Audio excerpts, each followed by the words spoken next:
Obviously, it's the same golf course, but it, you know, it was a little bit firmer in 2011. Obviously, they've had a lot of rain, so it's playing a little bit softer, but you know, it's starting to firm up a little bit, and I feel like the course is in really good shape. The rough is definitely, you know, a little bit thicker than it was back then, but yeah, I mean, I think it's shaping up to be a great Open Championship. Okay, excellent. And we will head to questions from the floor just here. Hi, Dustin. What lessons do you take from 2011, and how much confidence does it give you playing somewhere where you came so close? Well, that was a long time ago, but obviously, yeah, I have good memories here, and I did play well. I do like this golf course. I feel like it's a tough golf course. It's going to play difficult, you know, especially with the wind direction that it's supposed to blow for the week. And yeah, I mean, it's, you know, it's typical links course. You just gotta hit golf shots, and you gotta hit them where you're looking, or you're gonna have a tough time. So, you know, for me, I feel like most of it's gonna be, you know, driving. If I can drive it well, then I feel like I'm gonna have a really good week. Question from the middle, please. It does. This past year has been all about hitting it harder, hitting it longer, but this is a sort of course where that's maybe not always going to be the right option, isn't it? Well, for me, I'm always trying to hit it in the fairway. Yeah. As far as hitting it further or harder, that's never really been the case. Yes, I've always been a long hitter, but I'm not trying to hit it any further. I'm trying to hit it straighter. Okay, question to the side here, please. Dustin, after the great run in the fall, the Masters, even into the beginning of this year, winning Saudi event, what do you think's been the difference? Is it a fine line, or was there some aspect of your game that's been missing, or? Yeah, I mean, obviously, I played really solid there for, you know, really well for, you know, about 6-7 months. You know, I feel like the game is starting to get back to where it was, just seeing, you know, a lot more consistency with the shots and the shapes. And, you know, I think that's probably just a little bit of difference. And then, you know, putting, you know, I felt like I putted consistently well, you know, for that time period. So, you know, just been working on the putter a lot, and I feel like, you know, that ultimately can be the difference. Martin, please. Dustin, going back to 2011, what sticks in the memory from the event, the final afternoon, and do you look back on that as a missed opportunity on that occasion? I mean, obviously I had a good opportunity, you know, on the back nine there until, 14, you know, obviously take that shot back. Yeah, I mean, I've got a really good chance to win, but, you know, it was, Sunday played really difficult. I played really well, you know, just kind of hit one bad shot, and it, you know, pretty much ultimately cost me having a chance to win. But yeah, I mean, it was a long time ago, so I don't remember a whole lot, to be honest. Do you feel you're a better player now than you were back then? I do. A different player, obviously. I shape it. You know, back then I was hitting a draw. Now I predominantly fade it, especially off the tee. But you know, still will turn the irons over. But yeah, it was a long time ago. Definitely a different player. Ewan, please. Dustin, the rules and restrictions and protocols here are very different to what you've had back home and become used to. How much of an adjustment, if at all, has that been to get in the right mode for this tournament?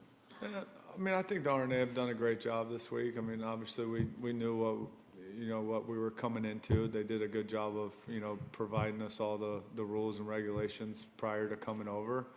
You know, I've played a European Tour event where, you know, we were in a bubble, so, you know, it's not really that much different. Obviously, it's different than back home, but, you know, rules are rules, and you just gotta go with what you got.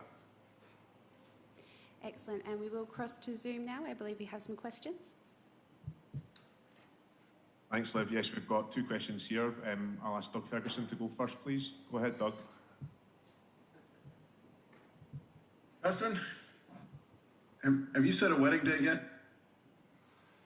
Yeah, it's next year. Okay, I just thought I'd throw that out there. Question for you: How much fortune or luck do you need to win a major, and is more required at a British Open than other majors? I mean, yeah, you definitely need a bounce here or there can definitely be the difference between winning a major or not. So,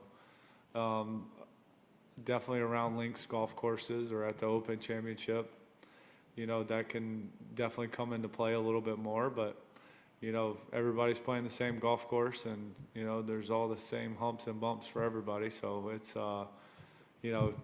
yeah, but definitely a bounce or two can be the difference. Absolutely. And then to follow up on that, I'm sure you can think of plenty of times when the golfing gods weren't happy with you. But what do you consider the best bounce, the best break you've ever gotten in a major? Think positive here. I mean, I don't know. The one that sticks out, probably getting a drop on number 10 at Oakmont. I think that was on Sunday too. Because of the sign or the TV tower being in my way. Obviously, gave me a chance to hit it on the green, where probably wouldn't have been able to hit it on the green from where I was. Okay, the next question comes from Andrew Wright. Andrew, go ahead. Hi, Dustin. Obviously won a lot of big events in your career. I'm just wondering, where would an Open Championship win rank among them? It would definitely be right up at the top. It's obviously it's a major. It's a tournament where I've been close quite a few times. I really like coming over here and playing. So, yeah, it would be right up at the top with the rest of them. Okay, the next question is from Andy Redfern. Andy, go ahead. Hi, Dustin. A slightly less serious question, but it's one on all of our minds. Are you Team Bryson or Team Brooks? I'm in the middle. Don't really care. Okay, that's all our questions from Zoom. Do we have any more questions from the floor? Just over here, please. Dustin, I know you played with John Rahm earlier today. You obviously overtook him in the world rankings again, even though he came 7th. If he made one more place higher, he would have stayed world number 1. Just wondered, how much does that motivate you? I know you don't make the rules, and did you talk about it with him at all today? No, we didn't talk about it, but I mean, yeah, the rankings they're tough to figure out, but yeah, obviously, if you play well, you get to number 1, and I need to continue to play well if I want to stay there. Obviously, John's been playing really well lately, so I need to step up my game a little bit. Question here, please. Dustin, what were the teams, if you had any? Was there anything at stake? No, we were just out playing, practicing, trying to get a good feel of the golf course. And what do you make of Phil right now? How's he look? And obviously, the big win a couple months ago, but he was in contention here last time too. Yeah, I mean, obviously Phil has been a really good player for pretty much throughout his whole career. So he plays well in links golf. He's done well a lot of times at the Open, and obviously he's playing good golf right now. Hi, Dustin. I'm just wondering that when we get 32,000 spectators in, they'll create some definition out on the course. If they weren't there, and so there were no crowds and no grandstands, would it be a completely different test with that element of definition taken away? It's hard to say. Don't think I've never played an Open without a lot of fans, but I've definitely played links courses with no. But I don't really think it makes a difference because they're so far off, the fairway, that it really doesn't make a difference.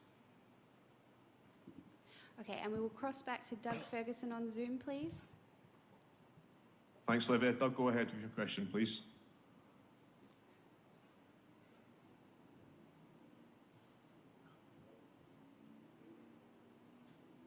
Okay, we'll try and sort that out. We do have another question from Adam Shupak, though. Dustin, what did you call this tournament growing up, and what do you call it now? Well, it was the British Open growing up, for sure. But now I call it the Open Championship. How come that changed? Because that's the name of it.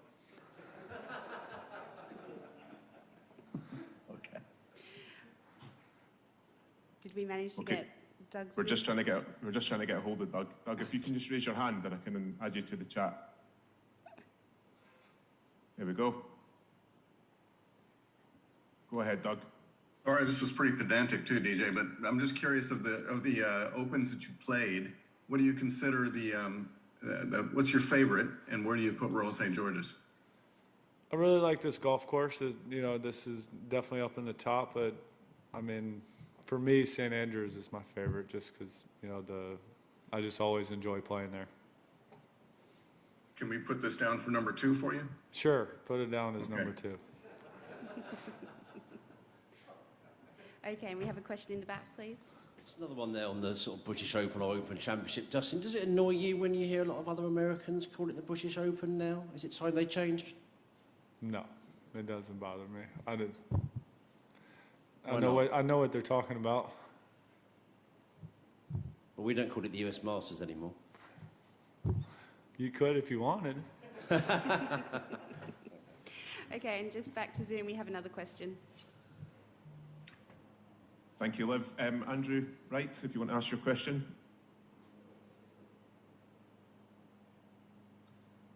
Hello. This is kind of another silly one. Obviously, it's kind of tradition for... Oh, I think we've lost you, Andrew. Hello. Andrew, sorry, you muted yourself there. Can you go ahead again, please? All right, yeah. Yeah, sorry, just a kind of silly one. Obviously, it's tradition for folk to or folk who won majors to drink something out of the trophy. I'm just wondering, if you were to win, what would be the first thing you would drink out the claret jug? Probably beer, I would say, be the first thing. Yeah, good shout. Okay, well, on that celebratory note, I think we will end that. Dustin, thank you very much for your time today. Best of luck this week.